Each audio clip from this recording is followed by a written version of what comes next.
Hello and welcome to today's Daf Yomi, Daf 92, Omid A. So let's dive straight in. I'll carry on from the previous Daf. The Gemara rejects his claim. No, this is not a proof, as actually I could say to you that the one who is performing labor on this vine may not eat from another vine, but a worker who is walking is considered like one who is performing his labor. Yet, since one who is performing labor on this vine may not eat from another vine, he will not be entitled to eat while walking, if not for the ordinance of the sages. The Mishnah teaches, and with regard to a donkey, it is permitted to eat when it is being unloaded. What does that mean? One must allow an animal to eat as long as it is working with items that grow from the ground, whether they are detached or attached. It may also eat from the burden on its back until it has been unloaded, provided that its owner does not feed it manually. That's in Rambam Sefer Mishpatim Hilchot Yekhirat 13:1, Shulchan Aruch Mishpat 38:1. The Gemara is puzzled by the statement. From where can it eat when it is being unloaded? Some commentaries explain that this is not a practical question about how the animal can eat. Rather, it refers to the owner's right to allow the animal to feed. From where is his right derived? Once the animal has been unloaded, it is no longer working, and therefore one should not be allowed to feed it from its burden to derive in the ritva. Since the load is being removed from the animal at the time, how can the donkey eat from it? Rather, you should say it may eat until it is unloaded. As long as it is bearing its load, the donkey may eat from the food on its back. The Gemara comments, we learned in a Mishnah that which the sages taught explicitly in a Braita. A donkey and a camel may eat from the load on their backs, provided that the owner of the animal does not take some of the food in his hand and feed them. The Mishnah. A laborer may eat cucumbers while he works, and this is halacha even if the amount he eats is equal to the value of a dinar, or he may eat dates, and this halacha even if the amount he eats is equal to the value of a dinar. So what does that mean? A laborer is permitted to eat an amount of food worth more than his wages as he works. He is advised not to do so, as this will cause people to be reluctant to hire him. Some authorities maintain that this halacha applies only to one who was hired for a day's labor. If he was hired to pluck a single fruit, he may not eat it. If he was hired for the whole day, he may not consume the first fruit he picks. Rather, he must begin by placing some produce in the owner's vessels, after which he may eat. That's in Rambam Sefer Mishpatim Hilchot Yekhirat 12:11, Shulchan Aruch Mishpat 37:7, and the comment of the Ramah. Rabbi Elazar Chesma says, a laborer may not eat more than the value of his wages, but the rabbis permit it, according to the strict letter of the law. But one teaches a person not to be a glutton, and thereby close the opening to other job offers in his face. When people hear of his greed, they will be reluctant to hire him. 1 second.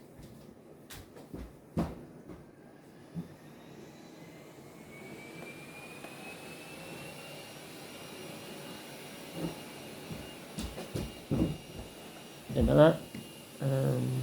Where was I? They were reluctant to hire him. That's the place. The Gemara asks, the statement of the rabbis is identical to the statement of the first Tana. The Mishnah would not repeat the exact same opinion. The Gemara explains, the practical difference between them concerns the statement, but one teaches a person not to be a glutton. According to the first Tana, he does not accept the notion that one teaches a person not to be a glutton.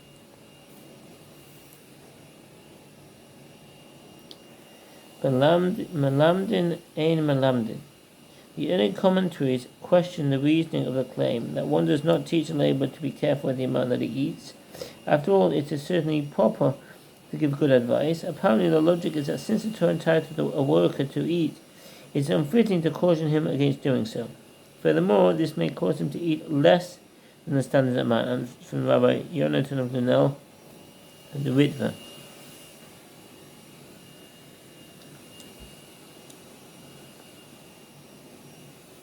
According to the rabbis, they do accept this principle that one teaches a person not to be a glutton. If you wish, say instead that the practical difference between them concerns the halacha taught by Ravasi. As Ravasi says, even if we hired him to harvest only one cluster, the labourer may eat. And Ravasi further said, even if he harvested only one cluster, he may eat it.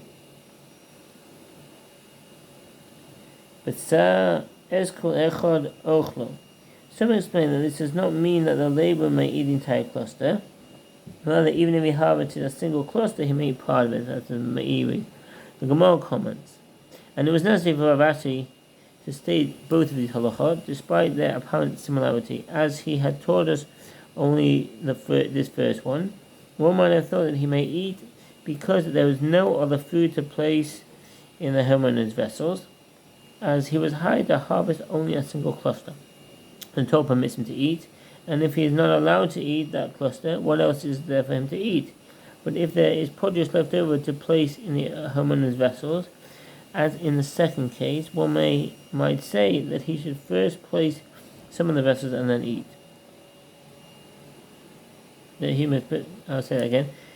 One might say that he should first place some in the vessels and then eat. 1 second.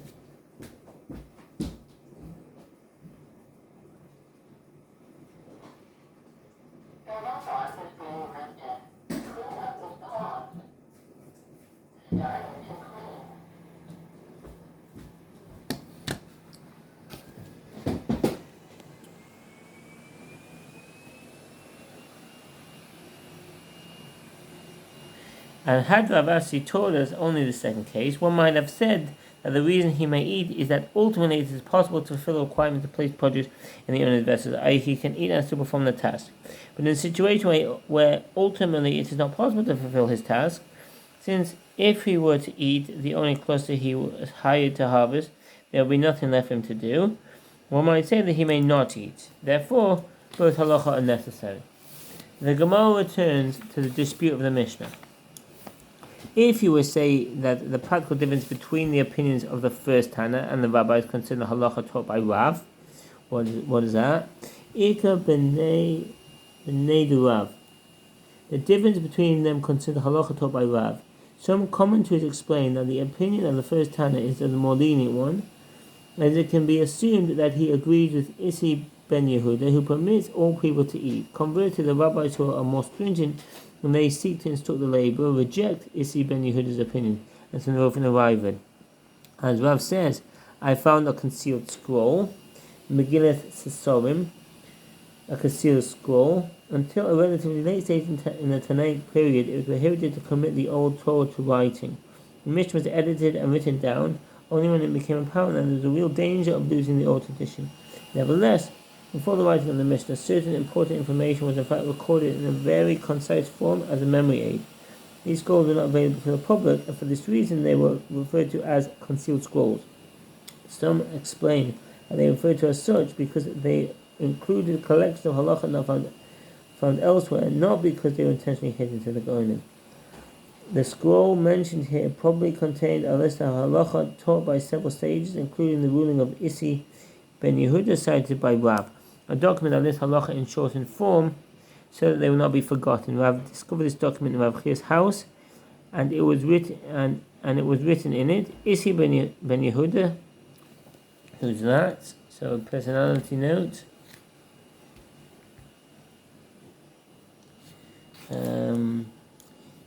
Isi ben Yehuda was a Tana from the generation of before Rabbi Yehuda Nasi. Isi is a diminutive form of the name Yosef, and Isi ben Yehuda was called Yotva Bavli, a native of Babylonia. More precisely, he came from Hazel, a center of Jewish life and scholarship. When he came to Eretz Yisrael, Isi ben Yehuda studied under several Rabbi Akiva's students and was known for his analysis of the dialectic methods of various sages. According to the Jewish Talmud, Isi was also called Rabbi Yosef Kadnuta, meaning the small.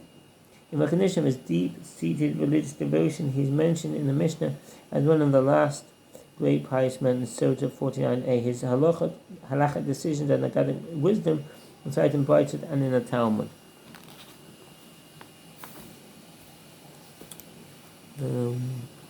Said with regard to the verse, when you come to your neighbor's vineyard, then you may eat grapes until you have enough at your own pleasure. Deuteronomy 22:25. The verse is speaking of the entry of any person who passes alongside a vineyard, not only a labourer. And Rav said in response, Isi has not left any livelihood for any entity, as many people might pass by and consume all of the fruit in one's vineyard. The first Tana agreed with Rav, while the rabbis accept Isi ben Yehuda's opinion that by right, even one who is not a laborer may eat. Rav Asi said, I said the halach before Rav Kahana, and I suggested that perhaps Isi ben Yehuda is referring to laborers who perform labor for a meal, that is, they voluntarily enter this vineyard to perform labor and eat. In other words, Isi ben Yehuda did not mean that anyone may help themselves to produce.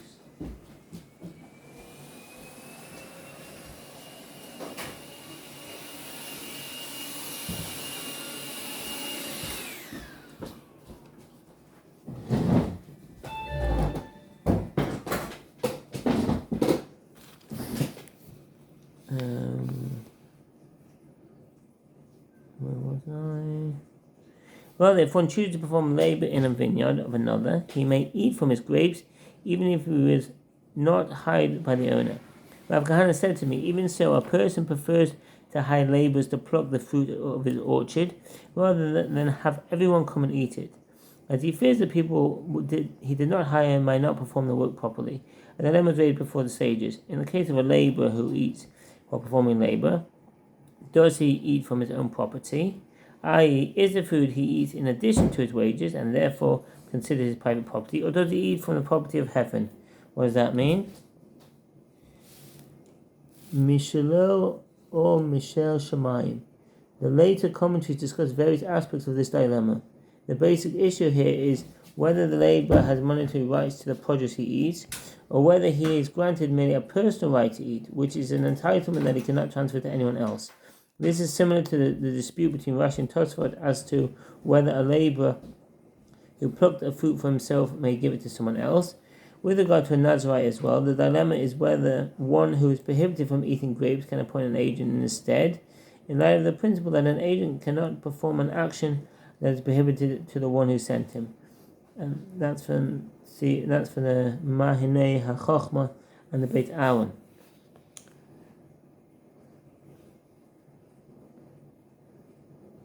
In other words, perhaps the Torah grants him the right to eat food with which he works as a special privilege, but it does not belong to him. The Gemara asks, what about the difference raised by this dilemma?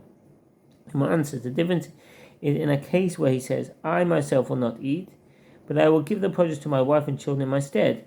If you say that he eats from his own property, we give him the food as it belongs to him. But if you say that he eats from the property of heaven, the merciful one entitles the laborer himself to eat, but the merciful one does not entitle his wife and children to do so. If a laborer asks the owner of the field to give the produce to which he is entitled to his wife and children, the owner need not comply with his request. Likewise, the laborer may not give the produce he took for himself to anyone else. Even a Nazarite working in a vineyard may not transfer his right to eat to his wife and children. And that's in the Rambam say from his Potem Hilchet Kirat 12:13, Shochet Orach Chosh Mitzvah 37:16. Well then, it's halacha. The Gemara suggests, come now a proof from the Mishnah. A laborer may eat cucumbers, and this is the halacha even if the amount he eats is equal in value to a dinar. Or he may eat dates, and this is halacha even if the amount he eats is equal to the value of a dinar. If you say that he eats from his own property, is it possible that he was hired for 1/6 of a dinar, and that he may eat an amount worth a whole dinar? Would the Torah have granted him ownership over such a large sum relative to his wages? The Gemara refutes this argument. Rather, what will you say to him? Will you say that he eats from the property of heaven? Ultimately, in that case too, he is hired for 1/6 of a dinar, and yet in practice he may eat an amount worth a dinar. Rather, what have you to say? The merciful one entitles him to eat more than his wages. Here too, one can likewise say the merciful one entitles him to possess more than his wages. The Gemara offers us another suggestion. Come and hear a proof from another statement from the Mishnah. Rabbi Elazar Chisma says, a laborer may not eat more than the value of his wages, but the rabbis permit it. What? Is it not the case that they disagree with regard to this? That one sage, Rabbi Elazar Chisma, hold that he eats from his own property, and therefore he may not eat an amount worth more than he earns. And one sage, the rabbis hold that he eats from the property of heaven. And the Gemara rejects the suggestion. No, it is possible that everyone agrees that he eats from his own property, and here they disagree with regard to the meaning of the term in the verse. When you come to your neighbor's vineyard, Then you may eat grapes until you have enough at your own pleasure. Kanafshecha. Deuteronomy 23:25. One sage, Rabbi Elazar, holds at your own pleasure. Kanafshecha, which literally means in accordance with your soul, is referring to a matter for which he hands over his soul, i.e., the labor acquires the fruit by virtue of the risks he accepts upon himself as part of his work. And one sage of rabbis hold that the term kanafshecha means like your own person. Just as regard to your own person, i.e., the owner, if you muzzle yourself, you're exempt, as you yourself do not have to eat. So too with regard to a laborer, if you muzzled him, i.e., you did not allow him to eat, you're exempt. This indicates that there are cases in which a worker is not entitled to eat. The Gemara suggests, come here and prove from a Brisa, if a Nazarite, what's a Nazarite? A Nazirus, Nazarite ship. This status applies to one who takes a vow to be a Nazarite, as detailed in the Torah in Numbers 6:1-21. A Nazarite must refrain from eating or drinking all products of the vine, especially wine. He must avoid contracting which are impurity imparted by corpses and may not cut his hair. A Nazarite who violates any of these prohibitions is liable to receive lashes. One who can take a vow of Nazariteship for any period of time that he wishes. The only restriction is that the minimum period is 30 days. The halachot of a Nazarite are discussed in Tractate Nazir. Who works in vineyard says, give the grapes to my wife and my children, as he is prohibited from eating them himself. They do not listen to him. But if you say that a laborer eats from his own property, why should they not listen to him? The Gemara answers, there the reason is different. Due to the well-known proverb concerning a Nazarite, go, we say to a Nazarite, go round, do not approach a vineyard. It is prohibited for a Nazarite to eat any of the products of the vine. To keep a Nazarite away from temptation, the sages attempt to deter him from accepting work in a vineyard by not allowing him to give the fruit to his family. Consequently, this halacha is due to the concern about a possible transgression and has nothing to do with the rights of a laborer. Come here, proof from a bride with regard to a laborer who said, give my produce to my wife and my children. They do not listen to him. But if you say that he eats from his own property, why should they not listen to him? Well, refuse his argument. In this particular context, what is the meaning of a laborer? It means a Nazarite laborer. The Gemara questions this response, but isn't it taught in one bride concerning the case of a Nazarite? Isn't it taught in another bride concerning the case of a Nazarite? Apparently, there are two different halachot. The Gemara rejects this suggestion. Were these two brides taught alongside one another, such that one can deduce a halacha from the change in wording? There are two separate bride, and therefore no inference can be drawn from the difference in terminology, and both may be referring to a Nazarite labor. The Gemara suggests, come and hear proof from another bride. From where is it derived with regard to a laborer who said, give the produce to my wife and my children, that they did not listen to him, as is stated, but you shall not put any in your vessel, Deuteronomy 23:25. And if you would say that so too, this is referring to a Nazarite. If so, the reason not due to the verse, but you shall not put any in your vessel. Rather, it is due to the principle, go, we say to Nazarite, do not approach the vineyard. The Gemara refuses proof. Yes, it is indeed so. This bride is discussing a Nazarite, and since it teaches a halacha by utilizing the language of a laborer, without specifying that he is a Nazarite, it cites the verse that is stated with regard to a laborer. In fact, the actual source for the halacha is a decree due to Nazariteship, while the practice is permitted to any other laborer. The Gemara suggests, come and hear a proof from a Mishnah in Masorot 2:7 with regard to one who hires a laborer to prepare figs for drying. Thank you very much for listening. Feel free to leave any comments and wish you all the best. Good Shabbos.